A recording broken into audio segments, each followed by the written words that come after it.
This play is called Our Town. It was written by Thornton Wilder, produced by the Main Stage Ensemble. In it, you will see Miss Emily Finch, Miss Josie Matthews, Miss Riley Ehrenberg, and Mr. Luca Ferrucci, Mr. Tristan Manganella, Mr. Owen Finch, and many others. The town is Grover's Corners, New Hampshire, just across the Massachusetts line, latitude 42 degrees 40 minutes, longitude 70 degrees 37 minutes. The first act shows a day in our town. The day is May 7th, 1901. The time is just before dawn. There are some streaks of light beginning to show in the east there, just behind our mountain. The morning star always gets wonderful bright the moment before it has to go, doesn't it? Well, I guess I'd better show you how our town lies. Right here is Main Street. Way back there is the railway station. Tracks go that way. Polish towns across the tracks, and some Canuck families. Over there is the Congregational Church. Across the street, the Presbyterian. Methodist and Unitarian are over there. Baptist is down in the hollow by the river. Catholic Church is across the tracks. This is the town hall and post office combined. Jail's in the basement. Bryan once made a speech from these very steps here. Along here is a row of stoves, horse blocks and pitching posts in front of them.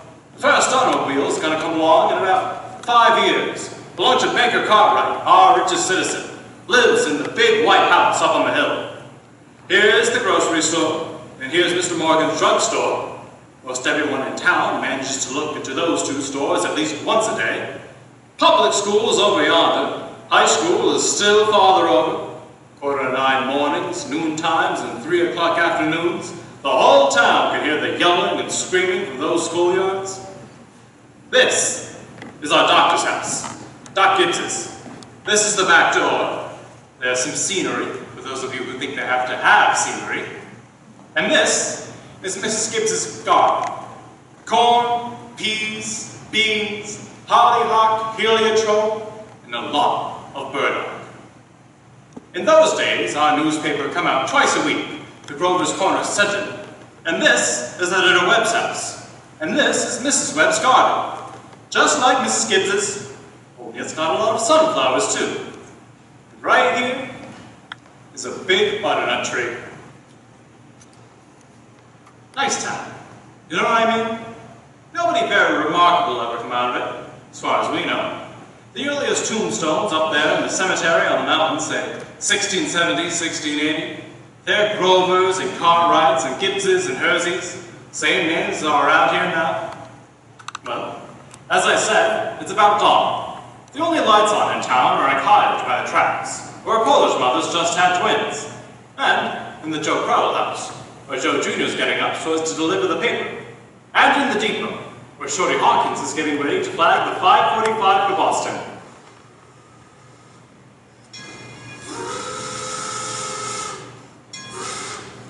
Naturally, out in the countryside, all around there have been lights on for some time now. What with milkins and so on, the town people sleep late. So, another day's begun. There's Doc Gibbs now, coming down the street, headed back from that baby case. And here's his wife, coming to the kitchen to make breakfast. Doc Gibbs died in 1930. The new hospital's named after him. Mrs. Gibbs died first, long time ago, in fact. She went out to visit her daughter, Rebecca, who married an insurance man out in Canton, Ohio, and died there, pneumonia. But her body was brought back here. It's up in the cemetery there now, in with a whole mess of Gibbses and Herseys. She was Julia Hersey before she married Doc Gibbs in the Congregational Church over there. In our town, we like to know the facts about everybody. And here's Mrs. Webb. Come downstairs to get her breakfast, too. That's Doc Gibbs. Got their call at 1:30 this morning. And there's Joe Crowell, Jr., delivering Mr. Webb's Sentinel. Morning, Doc Gibbs. Morning, Joe. Somebody been sick, Doc? No, just some twins born over in Polish Town. Do you want your paper now? Yes, I'll take it. Anything serious going on in the world since Wednesday? Yes, sir. My school teacher, Miss Foster's getting married to a fella over in Concord. I declare. And how do you kids feel about that?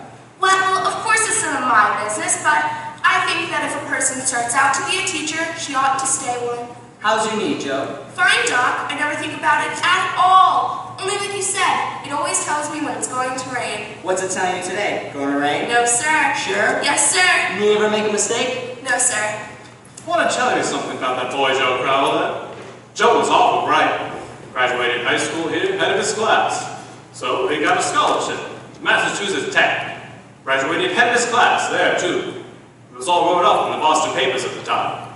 Going to be a great engineer, Joe was. But then the war broke out, and he died in France. All that education for nothing. Giddy up, Bessie! What's the matter with you today? And here comes Howie Newsom, delivering the milk. Morning, Doc. Morning, Howie. Somebody sick? Just some twins at Mrs. Gorslowski's. Twins, eh? It's town janitor every year. Going to rain, Howie? No. Fine day. Now, Burger. Come on, Bessie. Hello, Bessie. How old is she, Howie? Going on 17. Bessie's all mixed up about the roots ever since the Lockhart stopped taking their quart of milk every day. She wants to leave them a quart just the same. Keeps scolding me the whole trip. Good morning, Howie. Morning, Miss Gibbs. Stumps is coming down the street. Is he? Seems like you're late today. Yes, something went wrong with the separator. Don't know what 'twas. Don? Howie? Children, time to get up. Come on, Bessie. George, Rebecca. Everything all right, Frank? Yes, I declare, easy as kittens. Bag will be ready in a minute. Now sit down and drink your coffee. You can catch a couple hours sleep this morning, can't you? Mrs. Wentworth's coming at 11. Guess I know it's about 2. Her stomach ain't what it ought to be. All told, you won't get more than 3 hours sleep. Frank gives a don't know what's going to become of you. I do wish I could get you to go away someplace and take a rest. I think it would do you good. Emily, time to get up. Wally, 7 o'clock. I declare, you got to speak to George. Seems like something's come over him lately. He's no help to me at all. Can't even get him to cut me some wood. Is he sassy you? No, he just whines. All he thinks about is that baseball. George! Rebecca! You've been late for school! George, look sharp. Yes, Bob. Don't you hear your mother calling you? Guess I'll go upstairs and get 40 winks. Wally, Emily, you'll be late for school. Wally, you wash yourself good or I'll come up and do it myself. Ma, what dress shall I wear? Don't make a noise. Your father's been out all night and needs to sleep. And watch and dine your gingham for your special. Ma, I hate that dress. Oh, hush up with you.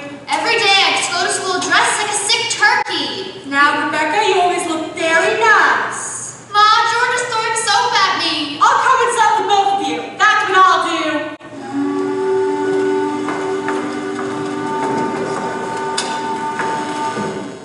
We've got a factory in our town, too. Hear it? Makes blankets. Comrades on it, and it bring them a fortune. Children, now I won't have it. Breakfast is just as good as any other meal, and I won't have you gobbling like wolves. It'll stunt your growth. That's a fact. Put away your book, Wally.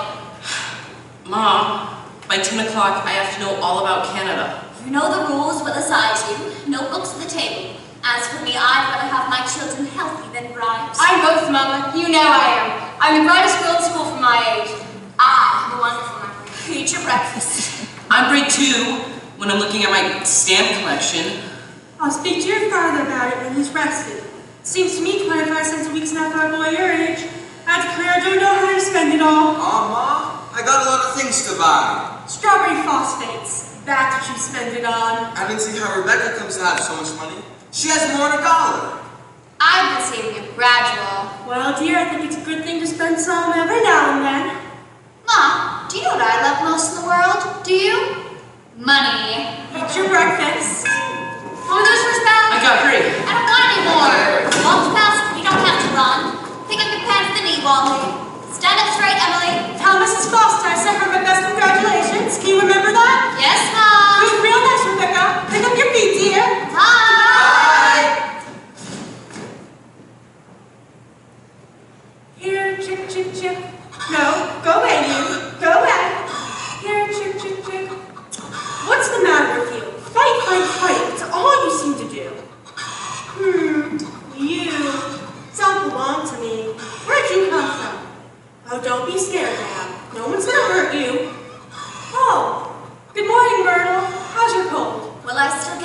tickling feeling in my throat. I told Charles I didn't know as I go to choir practice tonight. Wouldn't be any use. Have you tried singing over your voice? Yes, but I can't seem to do that and stay on the key. While I'm resting myself, I thought I'd string some of these beans. Let me help you. Beans have been good this year. I've decided to put up 40 quarts if it kills me. The children say they hate them, but I notice they're able to get them down all winter. Myrtle, I've got to tell you something. Because if I don't tell somebody, I'll burst. Why, Julia Gibbs. Give me some more of those beans.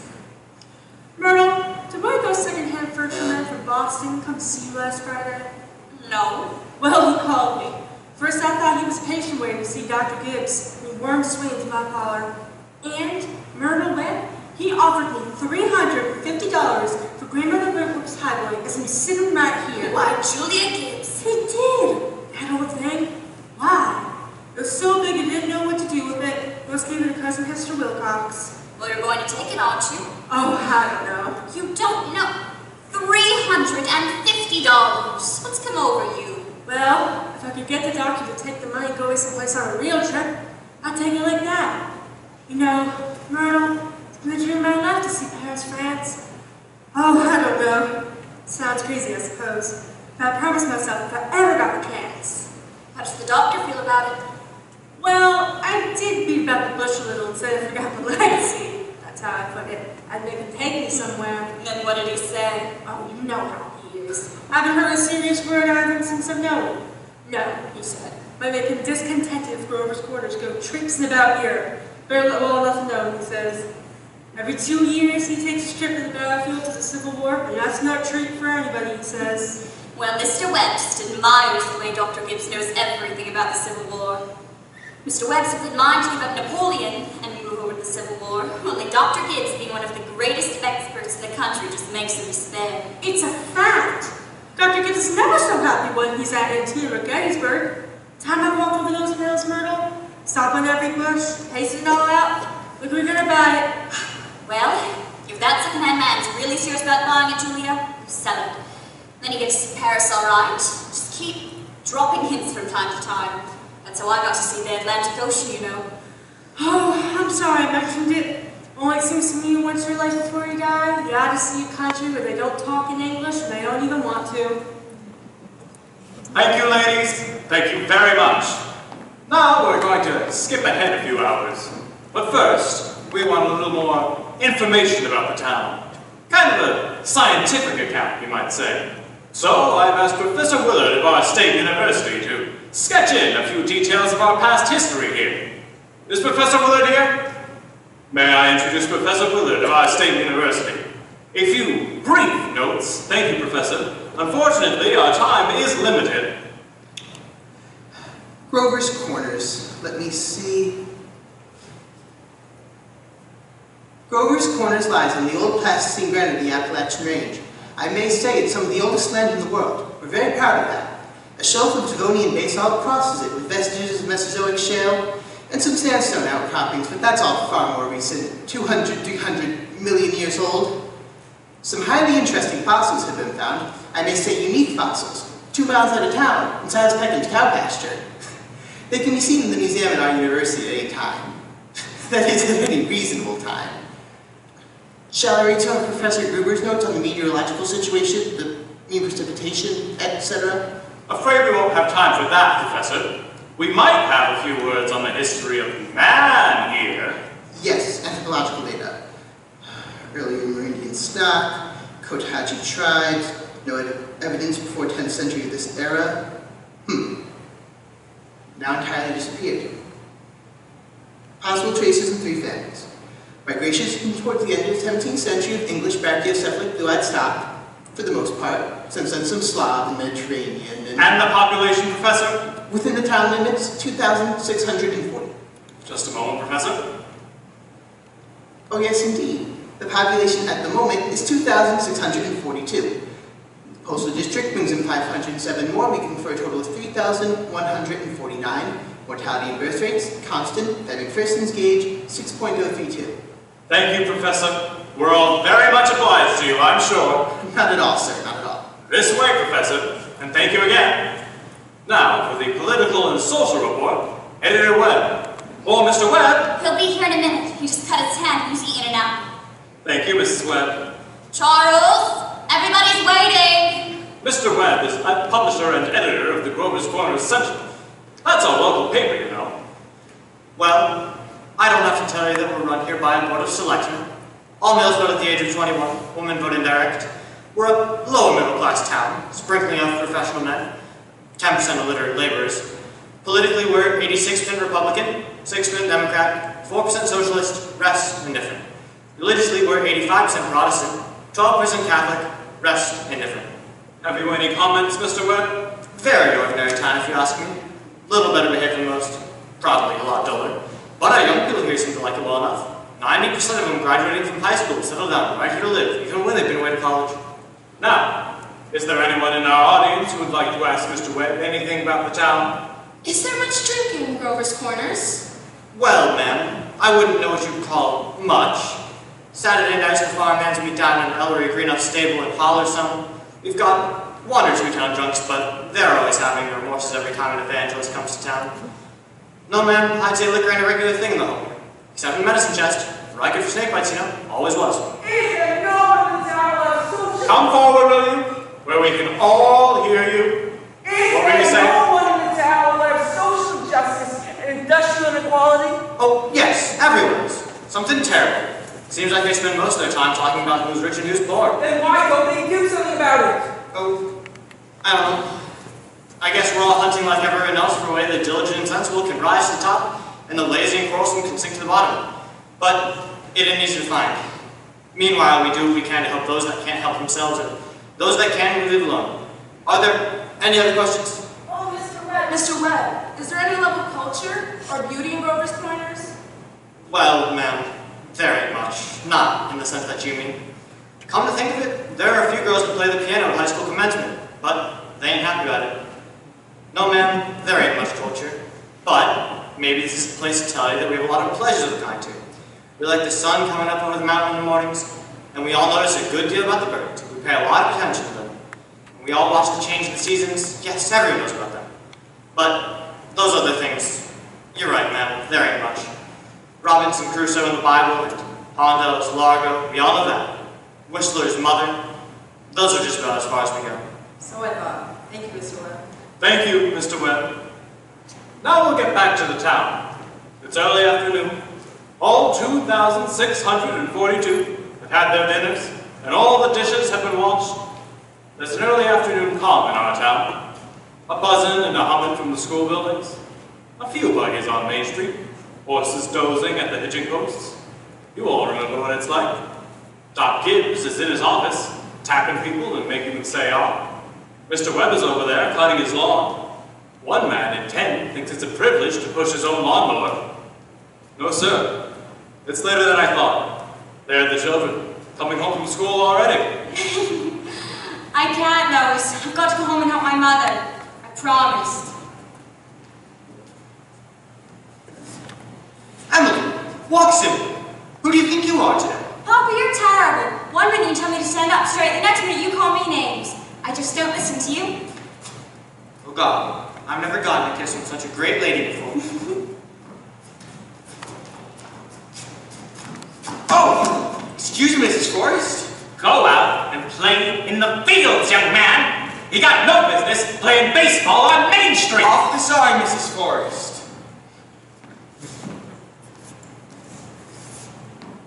Hello, Emily. Hello. You made a fine speech in class. Well, I was really ready to speak about the Monroe Doctrine, but at the last minute Miss Corkin made me talk about the Louisiana Purchase instead.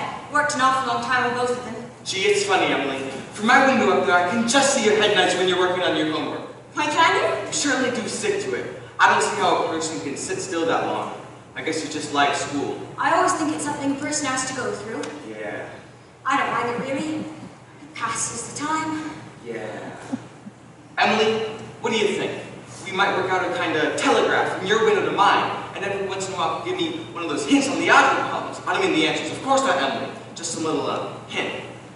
Oh, I think hints could be allowed. So, George, if you get stuck, you whistle to me and I'll give you some hints. You're just naturally bright, I guess. I think it's just the way a person's born. Yeah, but you see, I want to be a farmer.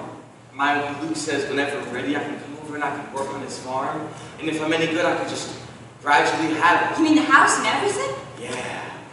Well, thanks. I bet if we're going off to the baseball field. Good afternoon, Mrs. Webb. Good afternoon, George. So long, Emily. So long, George. Emily, come and help me string some of these beads. George Gibbs let himself have a real conversation, didn't he? While he's growing up. How old would George be? Oh, I don't know. Let's see. He must be almost 16. Mama, I made a speech in class today and I was very good. You must recite it to your father at supper. What was it about? Louisiana Purchase. It's like silk off a spool. I'm going to make speeches all my life. Mom, are these big enough? Try and get them a little bigger if you can. Mama, will you answer me a question? Serious? Seriously, dear, not serious. Seriously. Will you? Of course I will. Mama, am I good looking? Yes, of course you are. All my children got good features. I'd be ashamed if they hadn't. Mama, that's not what I mean. What I mean is, am I pretty? Emily, I already told you yes. Now that's enough, Leah. You have a nice, young, pretty face. I never heard of such foolishness. Mama, you never tell us the truth about anything. I am telling you the truth. Mama, were you pretty?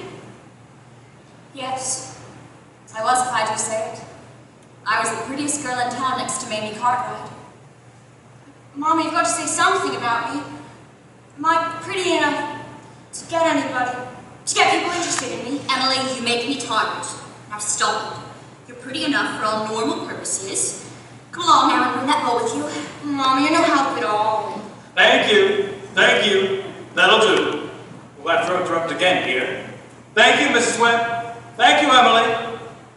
There are some more things we want to explore about this sound. I think this is a good time to tell you that the Cartwright interests have just begun building a new bank in Grover's Corners. Had to go to Vermont for the marvel, sorry to say. And they've asked a friend of mine what they should put in the cornerstone for people to dig up 1,000 years from now. Of course, we're putting in a copy of the New York Times and a copy of Mr. Webb's Sentinel. We're kind of interested in this because some scientific fellas have found a way of printing all that reading matter with a glue, a silicate glue, that'll make it keep 1,000, 2,000 years. We're putting in a Bible, and the Constitution of the United States, and a copy of William Shakespeare's plays. What do you say, folks? What do you think? You know, Babylon once had 2 million people in it, and yet all we know about it is the names of the kings, and some copies of wheat contracts, and contracts for the sale of slaves. And every night, all those families sat down for supper, and the father came home from his work, and the smoke went up the chimney, same as here, and even in Greece and Rome.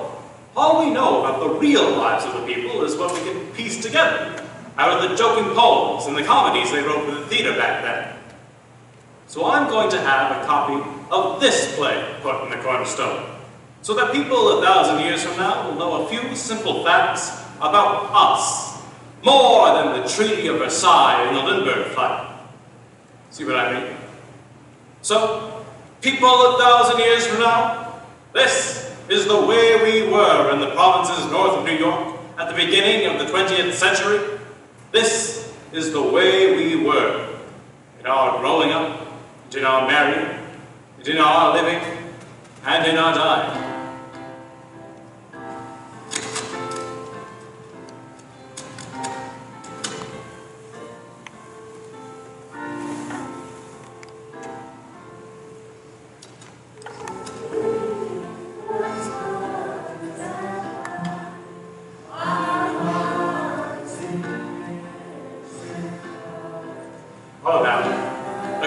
Time's gone by. It's evening. You can hear choir practice going on in the congregational church. The children are at home doing their schoolwork. The day is running down like a tired log. Now listen here, everyone. Music's come into this world to give pleasure. Softer. Softer! Get it out of your head that music's only good when it's loud. You leave the loudness to the Methodists. You couldn't beat them even if you wanted to. Now again, tenors! Emily? Hello. Hello. I can't work it out. The moonlight's so terrible. Emily, what'd you get for the third problem? Which? The third. Oh yes, George, that's the easiest I don't see it. Could you give me a hint? I'll tell you one thing. The answer's in yards. In yards? How do you mean? In square yards. Oh, in square yards. Yes, George, don't you see? Yeah. In square yards of wallpaper. Wallpaper. Oh, I see. Thanks a lot, Emily. You're welcome. My, isn't the moonlight terrible? Choir practice going on. I think if you hold your breath, you can hear the train all the way to Constant. Hear it? Huh. What do you know? Well, I guess I better go back and try to work. Good night, Emily. And thanks. Good night, George. Now, before I forget it, how many of you can come in Tuesday afternoon for Fred Hersey's wedding? Show me your hands. Yes, that'll be fun. That'll be very nice. We'll do the same music we did for Jane Trowbridge's last month. Now we'll do Art Thou Weary, Art Thou Languid. It's a question, ladies and gentlemen. Make it talk. Ready? George, can you come down, man? Yes, Bob. Make yourself comfortable, George. I'll only keep you a minute.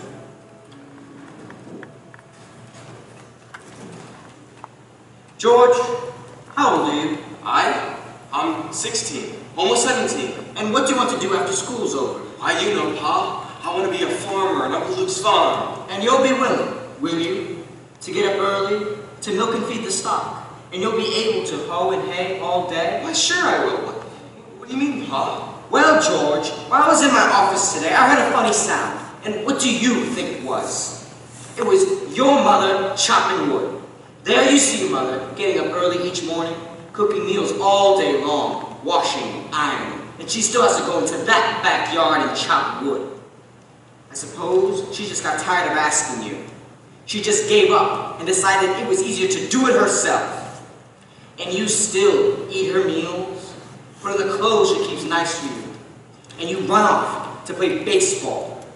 Like she's some hired girl we keep around the house, but we don't like very much. Well, I knew I had to call your attention to it. Here's a handkerchief, son.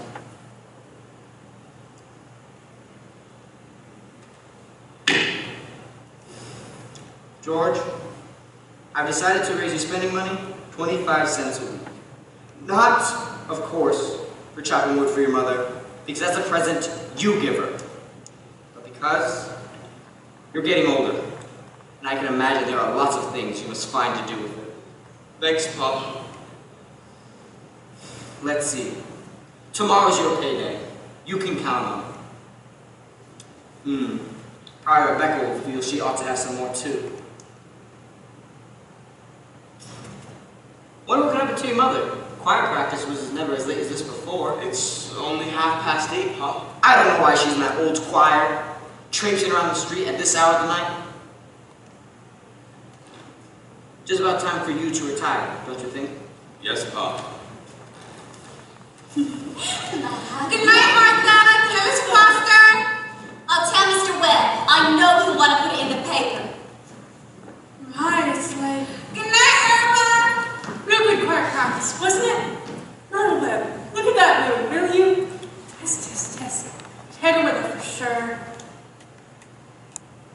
Actually, I don't want to steal Reverend from the others, but not for long. Really, it is the worst scandal that was ever in this town.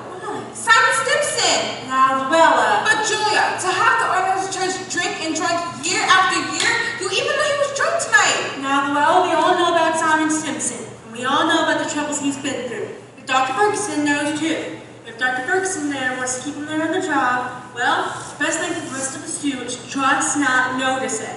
Not to notice it, but it's getting worse. No, it isn't, Luella. It's getting better. I've been in that choir twice as long as you have. It doesn't happen anywhere near so often. My, I hate to go to bed on a night like this. Well, I'd better hurry. Those children will be sleeping up till all hours. Good night, Luella. Can you get home safe, Luella? It's as bright as day. I can see the sun scowling out the window now. You think we've been to a dance the way the men folk carry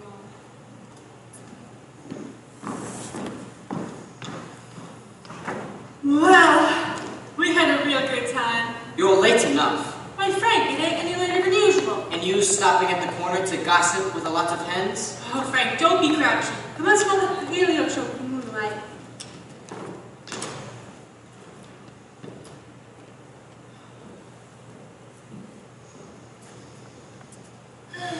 Isn't that wonderful? What'd you do with the time when I was away? Away, Red, as usual. What are the girls gossiping about tonight? Well, Frank, believe me, there is something to gossip about. Simon Stimpson far gone, was he? Worse than I've ever seen him. How would that end, Frank? Dr. Ferguson can't forgive him forever. I guess I know more about Simon Stimpson's affairs than anybody in this town. Some people ain't made for small town life. Don't know how that'll end, just best to leave it alone. Come, get it. No, not yet, Frank. Why, I'm worried about you. What are you worried about? I think it's my duty to make sure you get some real rest and change. And if I get the legacy, well, I'm going to insist on it. Now, Julia, there's no sense going over that again. Frank, you're just unreasonable. Come on, Julia, it's getting late. First thing you'll know, catch a cold. I gave George a piece of my mind tonight. I reckon you'll have your wood chopped, for a while, anyway. No, start getting upstairs. Oh dear, so many things to pick up, seems like. You know, Frank, Mrs. Fairchild locks her front doors every night. All those people part of town do. They're all getting cityfied, that's the trouble with them. They ain't got nothing fit to burgle and everybody knows it.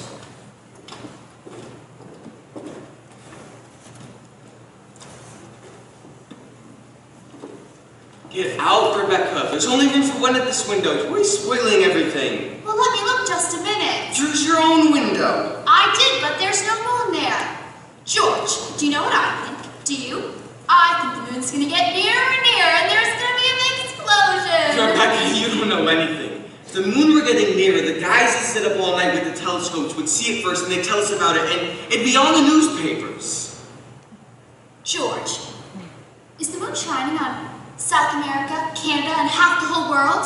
Well, probably is. 9:30. Most of the lights are up.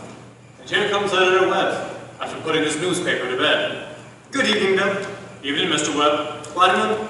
Yep. All quiet tonight? Simon Stimpson is rolling around a little. Just saw his wife moving out to hunt for him, so I looked the other way. There he is now. Good evening, Simon. Town seems to have settled down for the night pretty well. Good evening, Simon. Yes, most of the town settled down for the night. Maybe we should do the same. Can I walk with you?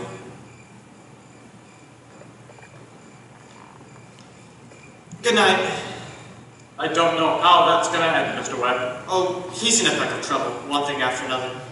Oh, Bill, if you see my son smoking cigarettes, give him a word, will you? He thinks a lot of you. Oh, I don't think he smokes no cigarettes, Mr. Webb. Leastways, not more than 2 or 3 a year. I hope not. Well, good night. Good night, Mr. Webb. Who's it up there? Is that you, Myrtle? No, it's me, Papa. Emily, why aren't you in bed? I don't know. Just can't sleep yet, Papa. The moonlight's so wonderful. The smell of Mrs. Gibbs' heliotrope. Can you smell it? Yes. Have any troubles with your mind? Have you, Emily? Troubles, Papa? No. Well, enjoy yourself. And don't let your mother catch you. Good night. Good night, Papa. I never told you about the letter Jane Coffin got from her minister when she was sick.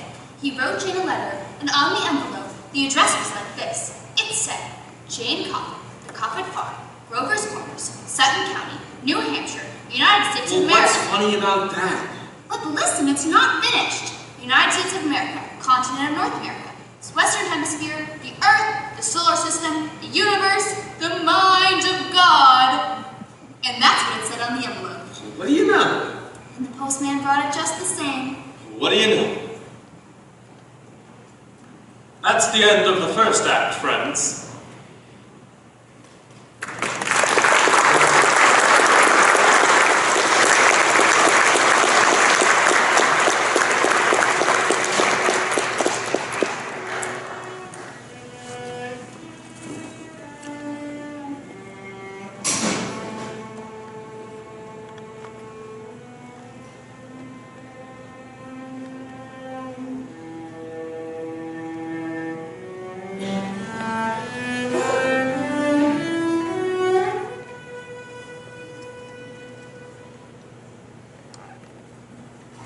3 years have gone by. Yes, the sun's come up over 1,000 times. Summers and winters have cracked the mountains a little bit more, and the rains have brought down some of the dirt. Some babies that weren't even born before have begun speaking regular sentences already, and a number of people who thought they were right young and spry have noticed that they can't bound up a flight of stairs like they used to, without their hearts fluttering a little. Yes, all that can happen in 1,000 days. Nature's been pushing and contriving in other ways too. A number of young people fell in love and got married. Yes, the mountain got bit away a few fractions of an inch. Millions of gallons of water went by the mill, and here and there, a new home was set up under a roof. Most everyone in the world gets married. You know what I mean? In our town, there are hardly any exceptions. Most everyone in the world climbs into their graves married. The first act was called the daily act. This act is called love and marriage. There's another act coming after this. I reckon you can guess what that's about. So, it's 3 years later. It's 1904. It's July 7th, just after high school commencement. At the time, most of our young people jump up and get married.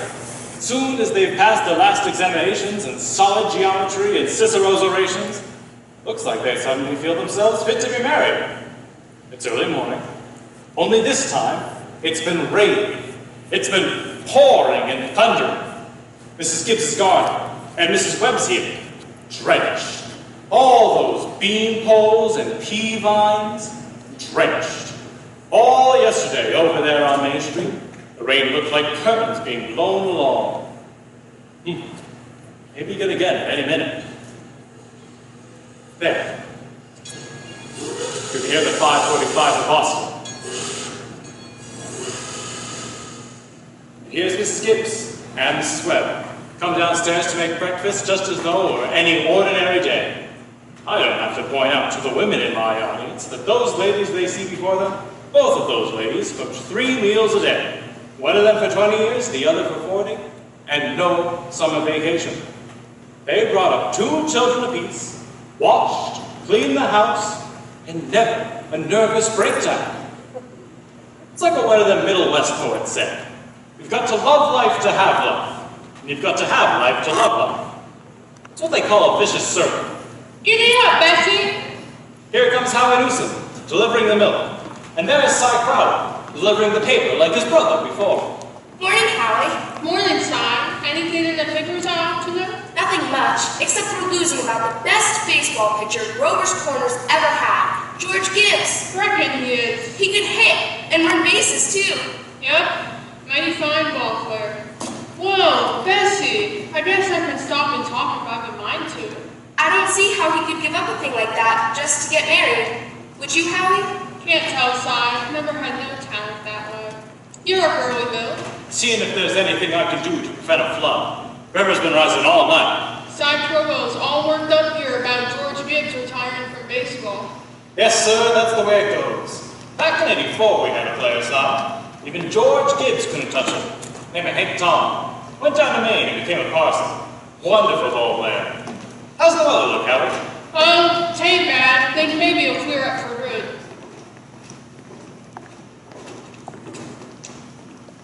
Good morning, Howie. Think it's gonna rain again? Morning, Miss Gibbs. Rain so heavy, think maybe it'll clear up. Certainly hope it will. How much did you want today? I have a house full of relations, Howie. Looks to me I'm gonna need 3 of milk and 2 of cream. My wife says to tell you that we both hope they'll be very happy, Miss Gibbs. No, they will. Thanks a lot, Howie. Tell her Webb I hope she gets there to the wedding. Yes, she'll be there. She'll be there if she can.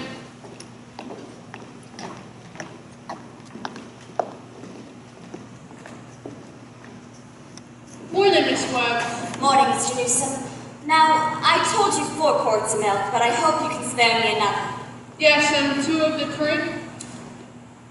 Will it start to rain again, Mr. Newsom? Well, just saying to Miss Gibbs, ask how it may lighten up. Miss Newsom told me to tell you how we both hope they'll be very happy, Miss Webb. No, they will. Thank you. And thank you, Mrs. Newsom, and we're counting on seeing you at the wedding. Yes, Miss Webb, we hope to get there. Couldn't miss that. Come on, Bessie. Well, Mom, the day has come. You're losing one of your chicks. Frank James, don't you say another word. I feel like crying every minute. Now sit down and drink your coffee. The groom's upstairs shaving himself, only there ain't an awful lot to shave. Whistling and singing like he's glad to leave us. Every now and then he says, "I do," to the mirror, but it don't sound convincing to me. I declare, I don't know how he'll get along. I've arranged his clothes and seen to it he's put warm things on. Frank, you're too young. Emily won't think of such things. He'll catch a step of cold within a week. I was remembering my wedding morning, Julia. Don't you start that, Frank Gibbs. I was the scariest young fellow in the state of New Hampshire. Thought I'd make a mistake for sure. And then I saw you walking down that aisle. I thought you were the prettiest girl I'd ever seen. The only trouble was, I had never seen you before. There I was, in the Congregational Church, marrying a total stranger. And how do you think I felt? Frank, weddings are perfectly awful things. Farces, that's what they are. Here, I made you something. Why, Julia Hersey, French toast. It ain't hard to make it. I had to do something. How'd you sleep last night, Julia? Well, I heard a lot of the hours struck off. Yes, I get a shock every time I think George didn't have to be a family man. That great gambling thing. I tell you, Julia, there's nothing more terrifying in the world than having a son. The relation of father and son is the darnest, most awkwardest. Well, mother to daughter's no picnic, let me tell you. They'll have their troubles, but that's none of our business. Everybody has a right to their own troubles. Yes, people are meant to go through life two by two. It ain't natural being lonesome. It was one of the things I was scared of when I married you. Go along with you. I was afraid we wouldn't have any material for conversation, more or less just a few weeks. I was afraid we'd run out and eat our meals in silence. That's a fact. But you and I have been conversing for 20 years now, without any noticeable barren spells. Yes. Good weather, bad weather. It ain't very choice, but I always find something to say. Did you hear Rebecca stirring up around upstairs? No, only the year. Rebecca has been managing everybody's business up there. She's hiding in a room. I got the impression that she's crying. Lord's sakes, this has to stop. Rebecca! Rebecca! Come and get your breakfast, dear. Good morning, everyone. Only 5 more hours to live. George Gibbs, where do you think you're going? Why, I'm stepping across the grass to see my girl. Now, George, you put on your overshoes. It's right in Torrance. You don't leave this house without you're prepared for it. Oh, Ma, it's just a step. Now, George, you're going to catch your death cold and cold all through the service. George, do as your mother tells you. From tomorrow on, you can kill yourself in all weathers. And while you live under my roof, you live wisely. Thank you. Maybe Mrs. Webb isn't used to callers at 7 in the morning. Here, take this cup of coffee with you first. Be back in a minute.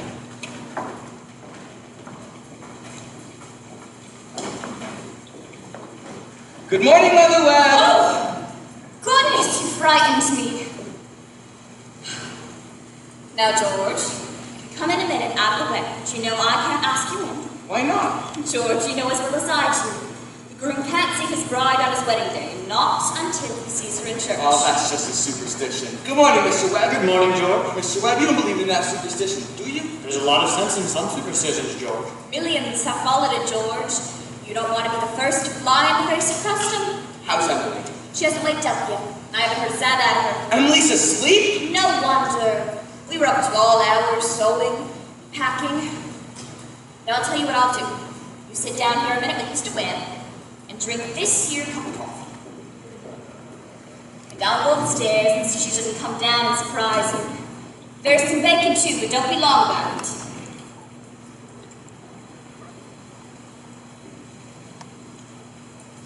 Well, George, how are you? Fine. I'm fine.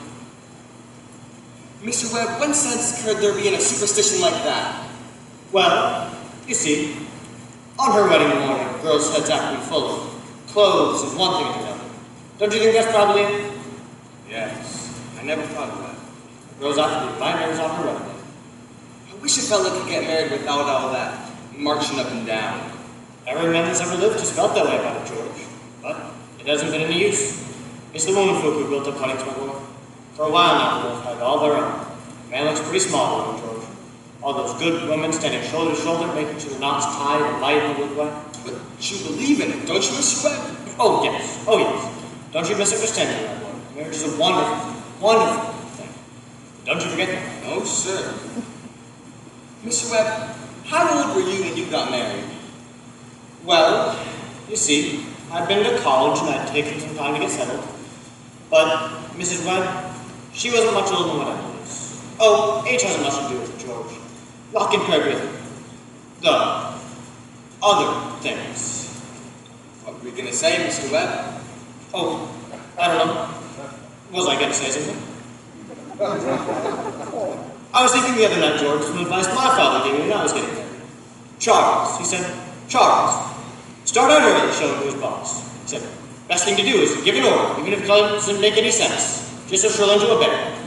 And he said, if anything about your wife irritates you, or conversation or anything, just get him to leave the house. That'll make it clear to him. And he said, oh yes, he said, never let your wife know how much money you have. Never. Well, Mr. Webb, I don't think I... So, I took the opposite of my father's advice, and I've been happy ever since. And let that be a lesson to you, George. Never ask advice on personal matters. George, are you going to raise chickens on your farm? What? Are you going to raise chickens on your farm? Luke's never been much interested, but I I thought... book came in our office the other day, George, on the field system of raising chickens. I want you to read it. I'm thinking of starting a little way in the back and putting an incubator in the cellar and... Charles, are you talking about that old incubator again? I thought you two be talking about something worthwhile. Well, Murray, if you want to give the boys some good advice, then I'll go upstairs and leave you alone with them. Now, George, Emily's got to come downstairs and eat her breakfast. She sends you her love, but she doesn't want to lay eyes on you. Goodbye. Goodbye. I guess you wouldn't know about that older superstition, Murder. What do you mean, Charles? Since the caveman, no bridegroom should see his father-in-law on the wedding day or near it. Now remember that. Thank you very much, Mr. and Mrs. Webb. I'll have to interrupt again here. You see, we want to know how all this began. This wedding, this plan to spend a lifetime together. I'm awfully interested in how big things like that begin. You know how it is. You're 21 or 22, and you make some decisions. Then, whoosh, you're 70. You've been a lawyer for 50 years, and that white-haired lady at your side has eaten over 50,000 meals with you. How do such things begin? George and Emily are going to show you now the moment that they knew that, as the saying goes, they were meant for each other. But before they do, I want you to try and remember what it was like to have been very young. And particularly those days when you were first in love. You were like a person sleepwalking. And you couldn't quite see the street you were in, and didn't quite hear everything that was being said to you. You're just a little bit crazy. Will you remember that, please? Now, they'll be coming out of high school at 3 o'clock. George has just been elected president of the junior class. And, as it's June, that means he'll be president of the senior class all next year. And Emily has just been elected secretary and treasurer. I don't have to tell you how important that is.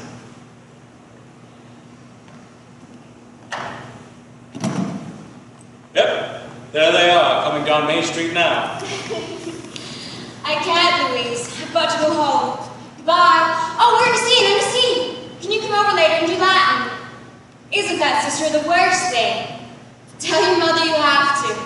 Goodbye. Goodbye, Helen. Goodbye, Fred. Can I carry your books home for you, Emily? Why, thank you. What is it for? Excuse me, Emily. Say, Bob, if I'm a little late to practice, start it anyways and give her one of those long, high ones. Goodbye, Lizzie. Goodbye, Lizzie. I'm awfully glad you're elected too, Emily. Thank you. Emily, why are you mad at me? I'm not mad at you. You've been treating me so funny lately. Well, George, since you asked me, I might as well come right out and say, goodbye, Miss Corcoran. Goodbye, Miss Corcoran. What is it? I don't like the whole change that's come over me in the last year. I'm sorry if it hurts your feelings, but I've got to tell the truth and shame the devil. A change? What do you mean? Well, up until about a year ago, I used to like you a lot, and I used to watch you as you did everything, because we'd been friends so long. But then you began spending all your time at baseball. You never stopped to speak to anyone anymore, not even your own family didn't. And George, it's a fact, you got awful conceited and stuck up, and all the girls say so. They may not say so to your face, but that's what they say about you behind your back, and it hurts me to hear them say it. You've got to agree with them a little. I'm sorry if that hurts your feelings, but I can't be sorry I said it. I'm glad that you said it, Emily. I never thought such a thing was happening to me. I guess it's hard for a villain not to have faults creep into his character. Well, I always expect a man to be perfect, and I think he should be. Oh, I don't think it's possible to be perfect, Emily. Well, my father is. As far as I can see, your father is. There's no reason on earth why you shouldn't be, too. I feel it's the other way around. That men are naturally good, but girls are. Well, you might as well know right now that I'm not perfect. It's not as easy for girls to be perfect as men, because you girls are more nervous. I'm sorry I said all those things about you. I don't know what made me say it. Emily? Now I see it's not the truth at all, and I suddenly feel that it doesn't matter anyway. Emily, would you like an ice cream soda or something before we go home? Thank you. I would.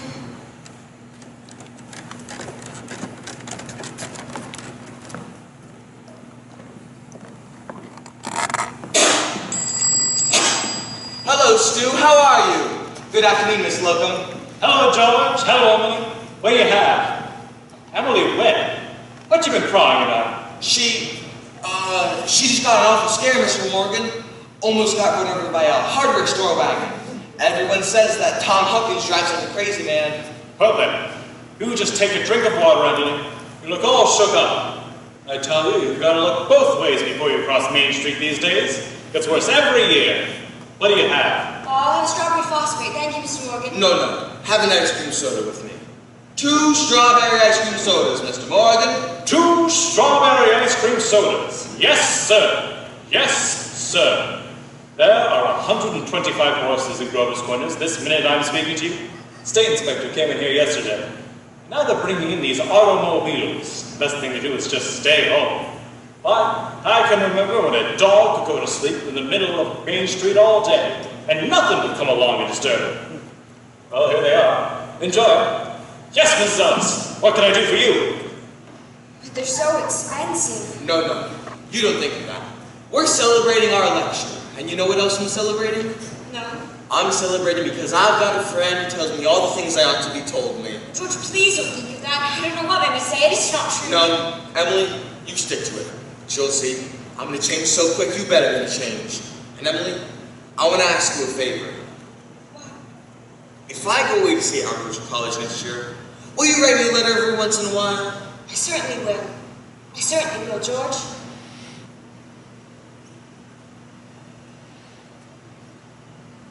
It certainly seems like being away 3 years would get sort of out of touch with things. Maybe letters from Grover's Corners wouldn't be so interesting after a while. Grover's Corners is a very important place when you think of all New Hampshire. But I think it's a very nice town. The day wouldn't come when I wouldn't want to know everything that's happening here. I know that's true, Emily. Well, I'll try to make my letters interesting. You know, Emily, whenever I meet a farmer, I ask him if he thinks it's important to go to agricultural school to be a good farmer. Why, George? Yeah, and some of them can say it's a waste of time. You can get all those things anyways out of the pamphlets the government sends out. And Uncle Luke's getting old. He's about ready for me to start taking care of his farm. Tomorrow, if I could. My. Like you said, being gone all that time, in other places, and meeting new people. Gosh, if anything that can happen to me, I don't want to go away. I guess new people aren't any better than old ones. I bet they almost never are, Emily. I feel you're as good a friend as I've got. I don't need to meet the people in other places. But, George, maybe it's very important for you to go and learn those things about soils and cattle judgings and those sorts of things. Of course, I don't know. I'll decide right now. I won't go. I'll tell Pa about it tonight. But, George, it's a whole year away. I don't see you have to decide right now. Emily, I'm glad that you spoke to me about that fault in my character. What you said was right. But there was one thing wrong in it, and that was when you said that for a year I haven't been noticing people. And you, for instance, why you say you were noticing me when I did everything I was doing the same about you all the time. You were one of the chief people I thought about. I was always making sure that you were sitting in the bleachers and who you were with, and for 3 days now I've been trying to walk home with you, but something's always gotten in the way. Yesterday I was waiting by the wall over there, and you walked home with Miss Corcoran. Why, George, life's awful funny. How could I have known that? Why, I thought... Listen, Emily, I'm going to tell you why I'm not going to agriculture school. I think that once you found a person who you're very fond of, someone who's fond of you too and likes you enough to be interested in your character, I think that's just as important as agriculture school is. And even more so. That's what I think. I think it's awful important too. Emily? Yes, George?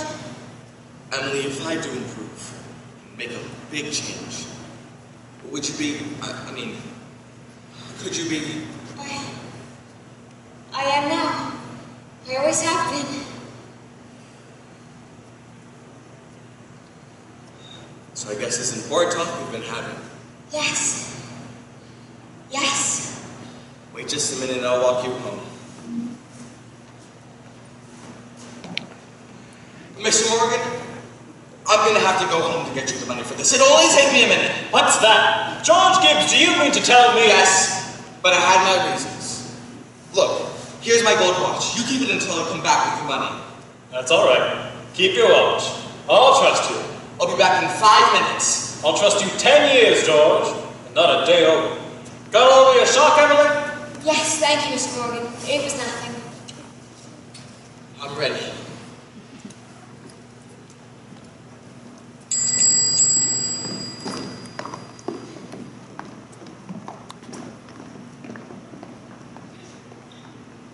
Well, now we're ready to get on with the wedding. There are a lot of things to be said about a wedding. There are a lot of thoughts that go on during the wedding. We can't fit them all into one wedding, naturally. And especially not into a wedding at Grover's Corners, where they're awfully plain and short. In this wedding, I play the minister. That gives me the right to say a few more things about it. For a while now, the play gets pretty serious. You see, some churches say that marriage is a sacrament. I don't quite know what that means, but I can guess. It's like what Mrs. Gibbs said a few minutes ago. People were made to live 2 by 2. This is a good wedding. But people are so put together that even at a good wedding, there's a lot of confusion way down deep in people's minds. And we thought that ought to be in our play too. The real hero of this scene isn't on the stage at all. And you all know who that is. It's like what one of them European fellows said. Every child born is nature's attempt to make a perfect human being. Well, we've seen nature pushing and contriving for some time. We all know that nature's interested in quantity. But I think she's interested in quality, too. That's why I'm in the ministry. And we can't forget all the other witnesses at this wedding. The ancestors. Millions of them. Most of them set out to live 2 by 2 also. Millions of them. Well, that's all my sermon. It wasn't very long, anyway.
I don't know why on earth I should be crying.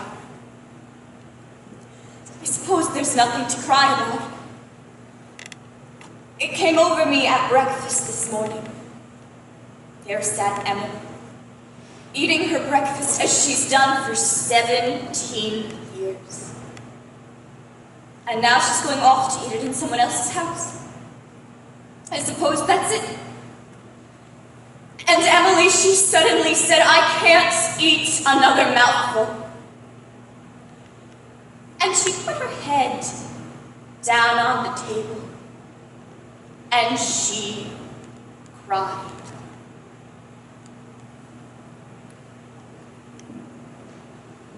Oh, I've got to say it. You know there's something downright cruel about sending our girls out into marriage this way. I hope some of her girlfriends have told her a thing or two. It's cruel, I know, but I couldn't bring myself to say anything to her. I went to it blind as a bat myself. The whole world's wrong. That's what's the matter. There they come. George! Look at him. He looks scared to death. George, don't look so innocent, you old geezer. We know what you're thinking. Don't disgrace the team, big boy. All right. That'll do. That's enough of that. There used to be an awful lot of that sort of thing at weddings in the old days. Rome, and later. We're more civilized now. So they said.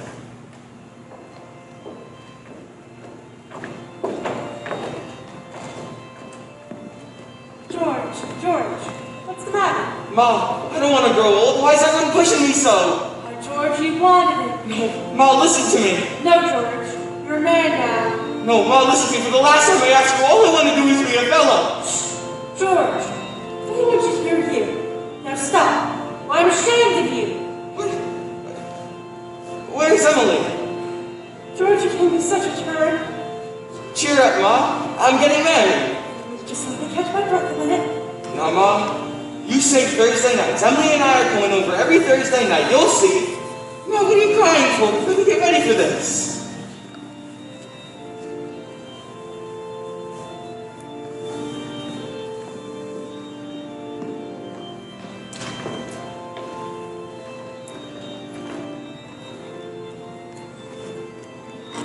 I've never felt so alone in my whole life. And George over there looking so... I hate him! I wish I were dead! Papa! Emily, I don't understand. Papa, I don't want to get married. Dad, why can't I stay for us just as I am? Then let's go away. Emily, stop and think about it. Don't you remember you used to say it all the time? You used to say it all the time that I was your girl. There must be lots of places we could go. I could cook for you. I could... Shh! You mustn't think of such things. You're just nervous. George, will you come here a minute? Why, you're marrying the best young fellow in the world. George is a fine fellow. Papa? I'm giving away my daughter, George. Do you think you can take care of her? So wherever I want to. I want to try. Emily, I love you. I need you, Emily. If you love me, help me. All I want is someone to love me. I will. I'll try, Emily. And I mean forever. Do you hear? Forever and ever. Come, they're ready. It'll be all right. Come.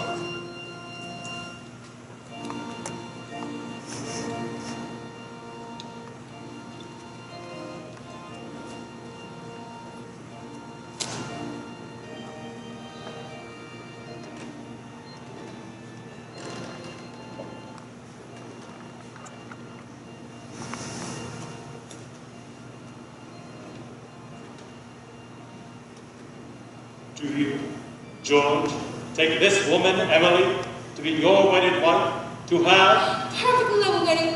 Well, least I've ever been to. Oh, I do love the wedding, don't you? Does she make a little bride? I do. Do you, Emily, take this man, George, to be your wedded husband? I don't know when I've been to such a lovely wedding, but I always cry. I don't know what it is, but I always cry. I just like to see other people happy, don't you? I think it's lovely.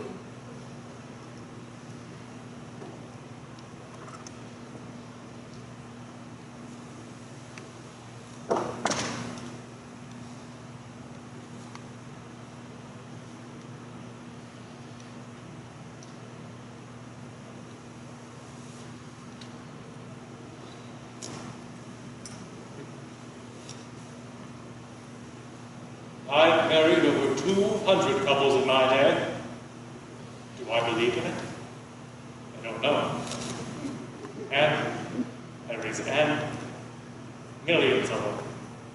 The cottage, the go-kart, Sunday afternoon drives in the fall.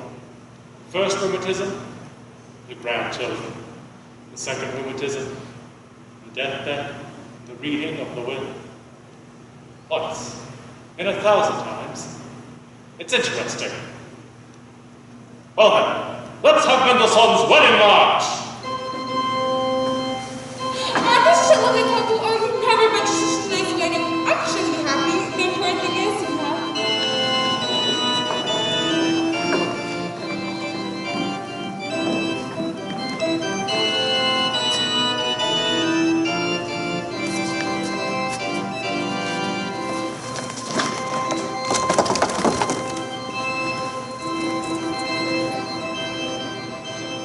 That's all the second act, folks.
This time, 9 years have gone by, friends. Summer, 1913. Gradual changes in Grover's Corners. Horses are getting rarer. Farmers coming into town in Fords. Everybody locks their house doors now at night. Nobody's seen any burglars yet, but everyone's heard about it. You'd be surprised, though. On the whole, things don't change much around here. This certainly is an important part of Grover's Corners. It's on a hilltop, a windy hilltop. Lots of sky, lots of clouds, often lots of sun and moon and stars. You come up here on a clear day, and you can see range on range of hills. Awful blue they are. Up there, by Lake Sunapee and Lake Winnipesaukee. And, if you've got a glass, you can see all the way to the White Mountains and Mount Washington, or North Conway and Conway Rock.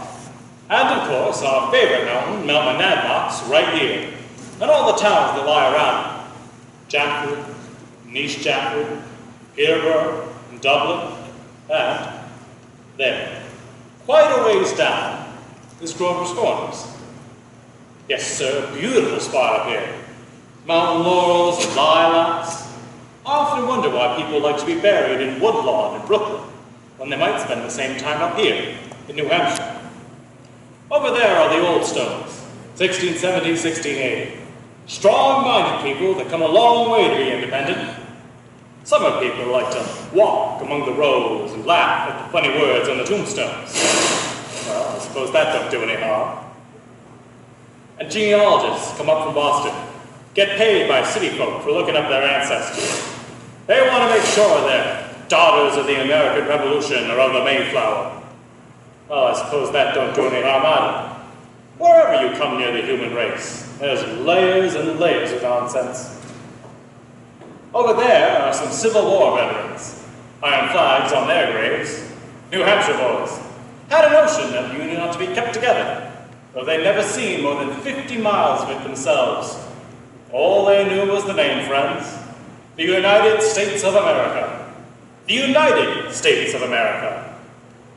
They went and died about it. This here is the new section of the cemetery. Here's your friend, Mrs. Gibbs. Let me see. Mr. Stimson, organist at the Congregational Church. And Mrs. Soames, who enjoyed the wedding so. You remember? Oh, and a lot of others.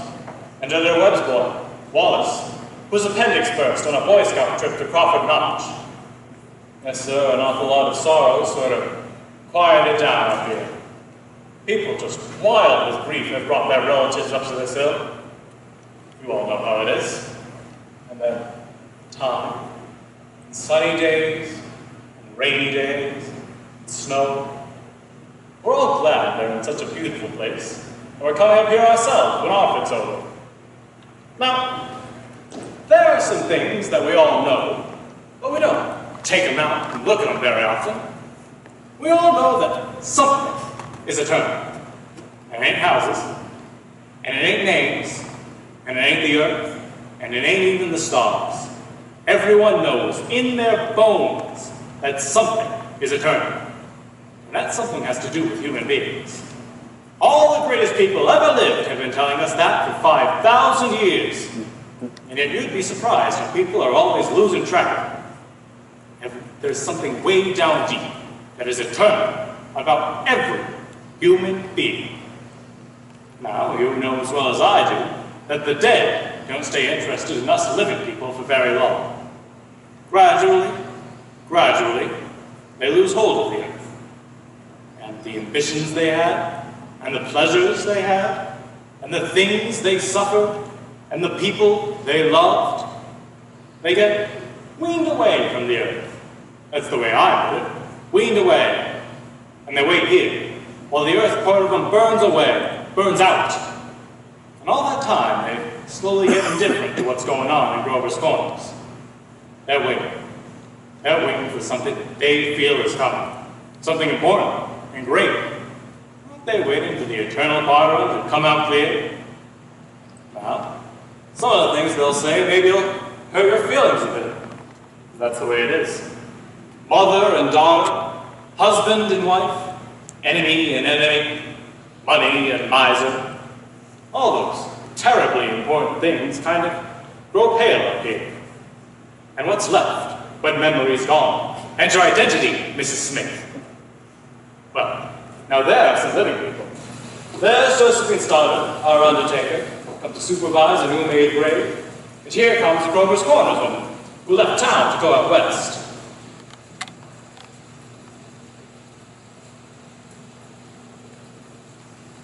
Good afternoon, Josephine Stoddard. Good afternoon. Let me see now. Do I know you? I'm Samantha Craig. Gracious sakes, a lot of all people. I should have known you'd be back for the funeral. Been away a long time since. Yes, I've been away over 12 years. I'm in business now in Buffalo now, Josephine. But I was in the East when I heard about my cousin's death. Thought I could buy things and let him come see his old home. You look well. Yes, can't complain. Very sad after you today, Samantha. Yes. Yes. I always say I hate to supervise when a young person is taken. They'll be here in a few minutes now. I had to come here earlier today. My son's supervision at the home. Old Farmer McCarty. I used to do chores for him after school. He had the lumbago. Yes, we brought Farmer McCarty here a number of years ago now. Why, this is my Aunt Julia. I've forgotten that she... Of course. Yes, Doc Gibbs lost his life 3 years ago about this time, and today's another pretty bad blow for me too. Why, it's my sister-in-law Carrie's daughter, Samantha Craig. I'm always uncomfortable when they are Sad. Do they choose their own verses much, Josephine? No, not usual. Mostly the brief for the verse. Doesn't sound like Aunt Julia. There aren't many of those Percy sisters left, aren't there? Let me see. I wanted to see my fathers and mothers. Over there, by the Craigs, Avenue F. He was organist at church. Drank a lot, we used to say. Nobody was supposed to know about it. Seen a peck of trouble. Took his own life, you know? Did he? They tried to hush it up, but of course it got around. He chose his own epitaph. You can see it there. Native verse, exactly. Why, it's just some music. What's it? Oh, I wouldn't know. It was one up in the Boston papers at the time. What did she die of? Who? My cousin. Oh, didn't you hear? Had some trouble bringing a baby into the world. 'Twas her second, though. Had a little boy about 4 years old. Grave's going to be over there? Yes, there ain't much room over among the Gibbs, so they're opening up a whole new Gibb section. You'll excuse me now. You see they're coming.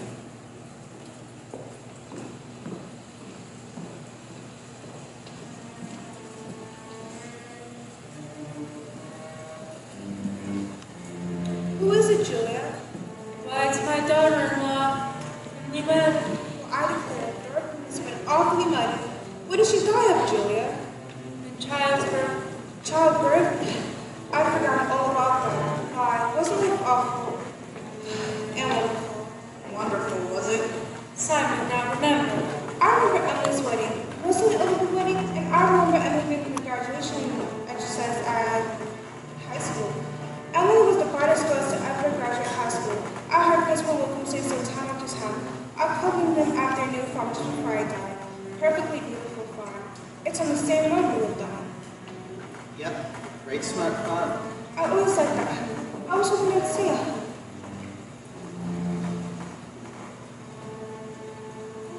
Hello, Emily. Hello, Miss Gibbs. Hello, Mother Gibbs. Emily. Hello. It's raining. We'll be gone soon, dear. Just rest yourself. It seems thousands and thousands of years since I remember that was my favorite hymn. Oh, I wish I'd been here a long time. I'd have liked being new here. Oh, Mr. Simpson, how do you do? How do you do, Em? Mother Gibbs, George and I have turned that farm into just the best place you ever saw. Thought of you all the time. We wanted to show you the new barn and the great long cement drinking fountain half the stock. We bought that out of the money you left us. I did? Yes, don't you remember? The legacy you left us. Why, it was over $350. Yes, Emily.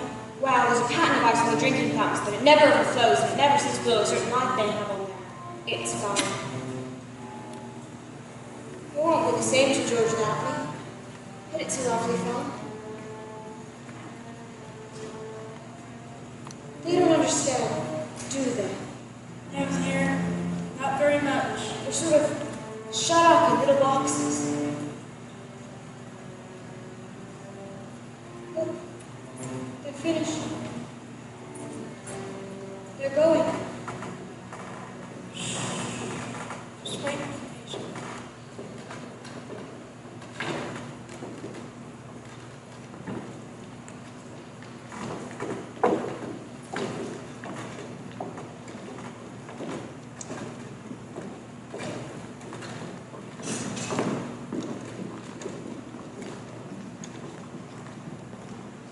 Look, Father Gibbs brings some of my flowers to you.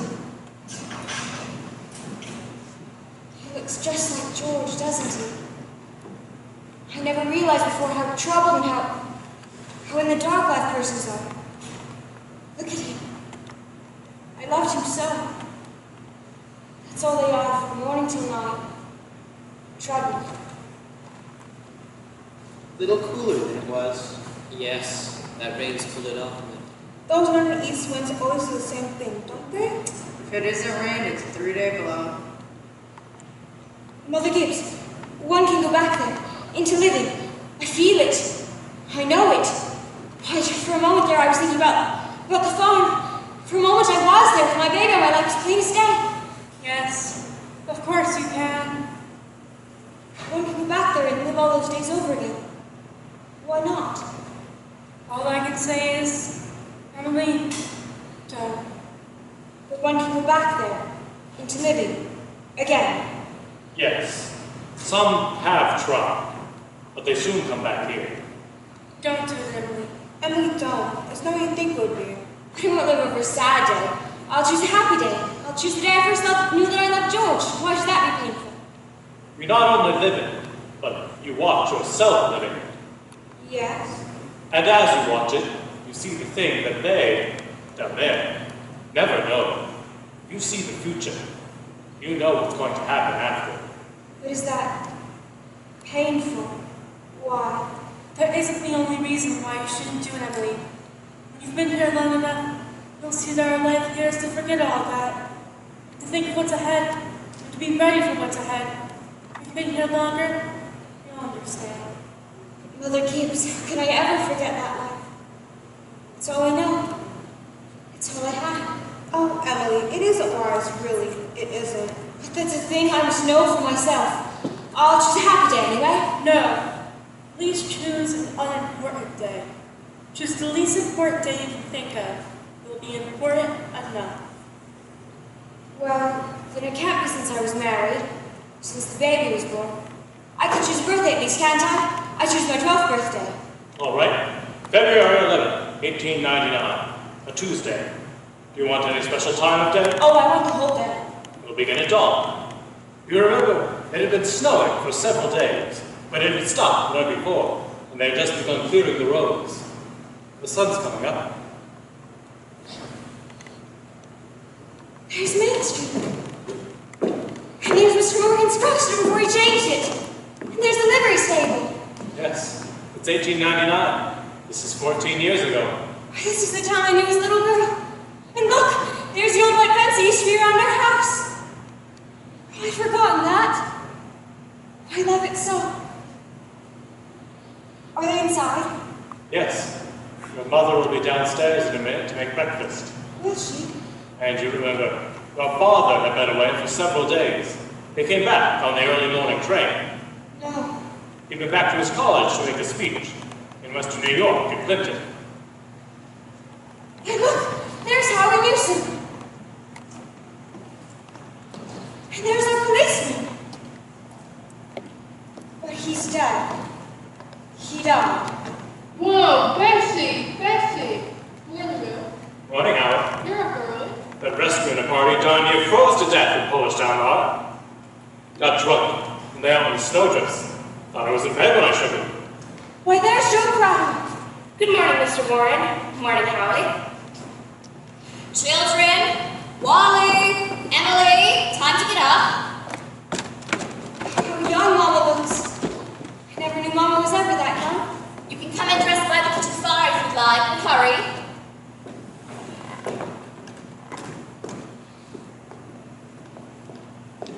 Good morning, Mr. Newsom. Oh, it's cold. Tell me all about my barn, Miss Webb. Think of it. Keep yourself wrapped up.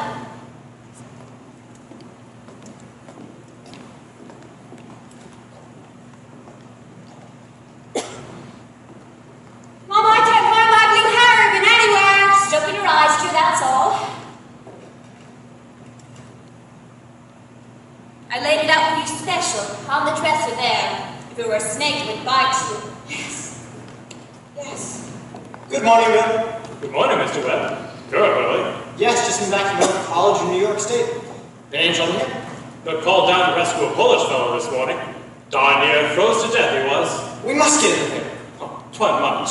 Papa. Good morning, Mother. How did it go, Charles? Oh, fine, I guess. I told him a few things.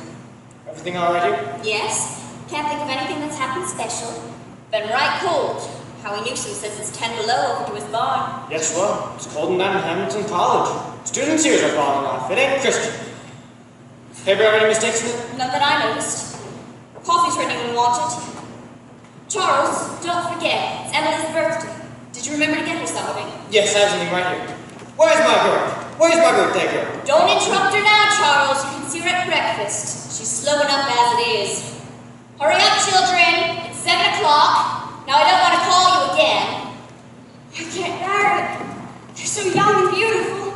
Why do they ever have to get old? Mom, I'm here. I'm grown up. I love you all, everything. I can't look at everything hard enough.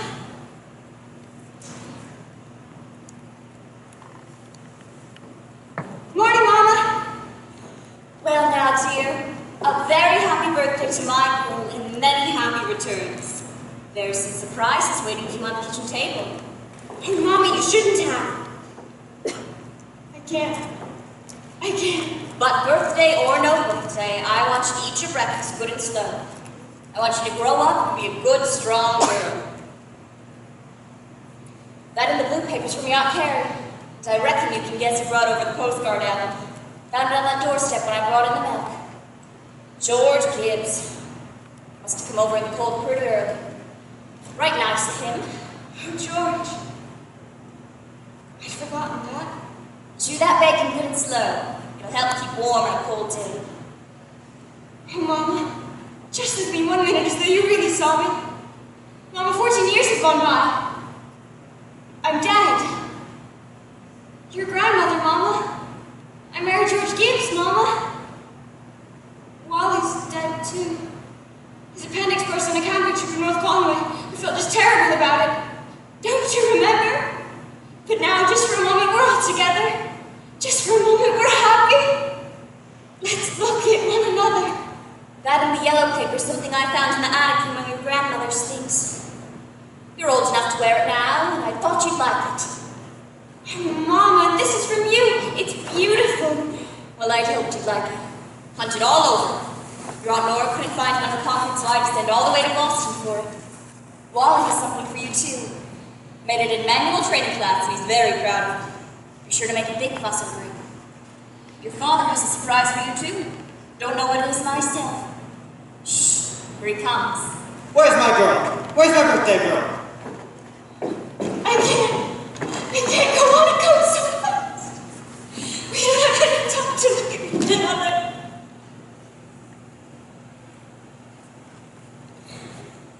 I never realized. So all that was going on and we never noticed.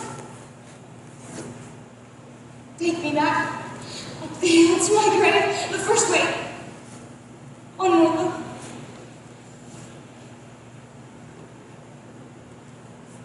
Bye. Bye, world. Bye, Grover's Corners. And Mama. And Papa. Clocks ticking. Mama sunflowers. Food. Coffee. Fresh iron dresses and hot baths. Sleeping. And waking up. Oh, Earth, you're too wonderful for anyone to realize you. Do any human beings ever realize life while they live it? Every minute? No. The saints and poets, merely. They do some. I'm ready to go back.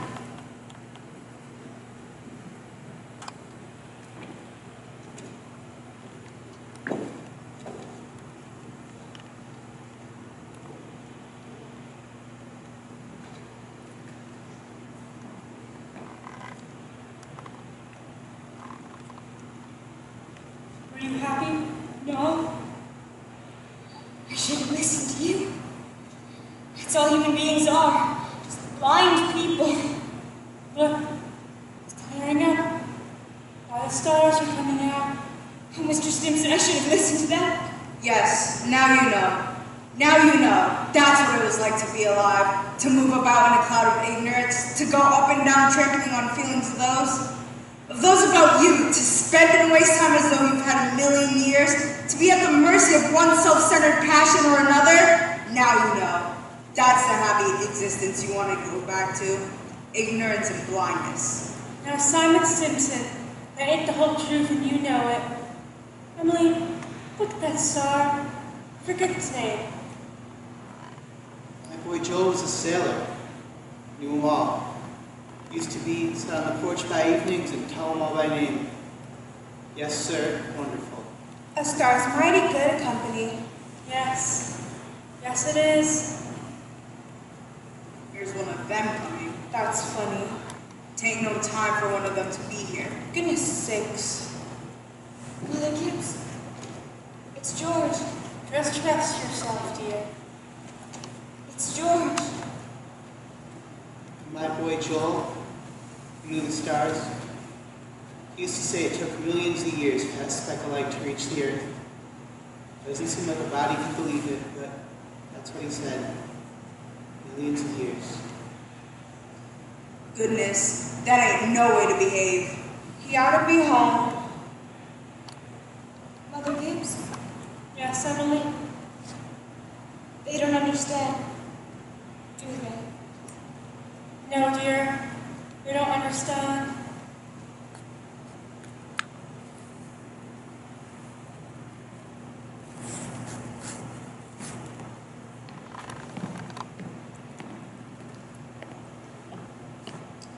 Most everyone's asleep in Grover's Corners. There are a few lights on, Shorty Hawkins down at the depot has just watched the Albany train go by. And in the livery stable, someone's sitting up late and talking. Yes, it's clearing up. There are the stars, doing their old crisscross journeys in the sky. Scholars haven't settled the matter yet, but they seem to think that there are no living beings up there. Just chalk or fire. Only this one is straining away all the time to make something of itself. Strain gets so bad that every 16 hours everyone lies down and gets a rest.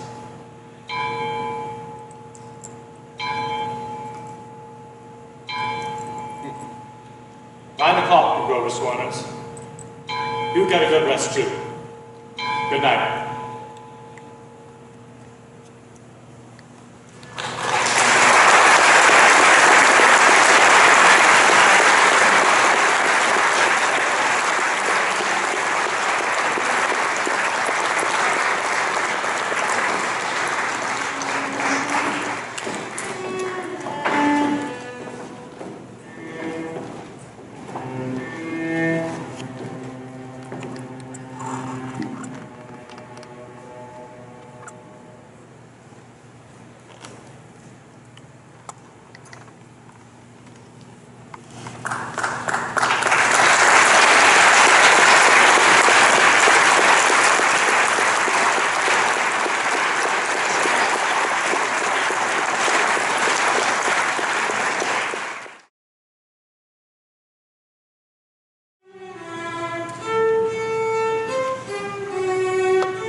Main Stage Ensemble's production of Thornton Wilder's Our Town. A few notes before we begin. Our lightboard operator is Sophia Sawyer. We would like to thank author Howard Sherman and our friends at Hamden Public Library, Melissa Klein and Elizabeth Ongol, for their great collaboration in this event. Thanks are also due to Molly Hennessy and her advanced digital art class for doing such a wonderful job on our Town poster exhibit, and to all of the Hamden residents who submitted photos in participation. The posters will move to the Hamden Public Library once this production has closed. Please stop by the table in the lobby and fill out a postcard telling us what the phrase "Our Town" means to you. All of the responses will be archived at the library to reflect what community residents were thinking at the time in this fall of 2021. Mr. Sherman will be reading a few of the responses at our talkback at Thornton Wilder Auditorium on Tuesday, November 16th at 6:30. Reservations are required. Please join us. And finally, our school medical advisors have reviewed our COVID safety precautions for this performance and will allow our student actors to remove their masks while on stage during the performance. We ask that all audience members continue to wear their masks and stay seated in their socially distanced seats. Thank you and enjoy the show.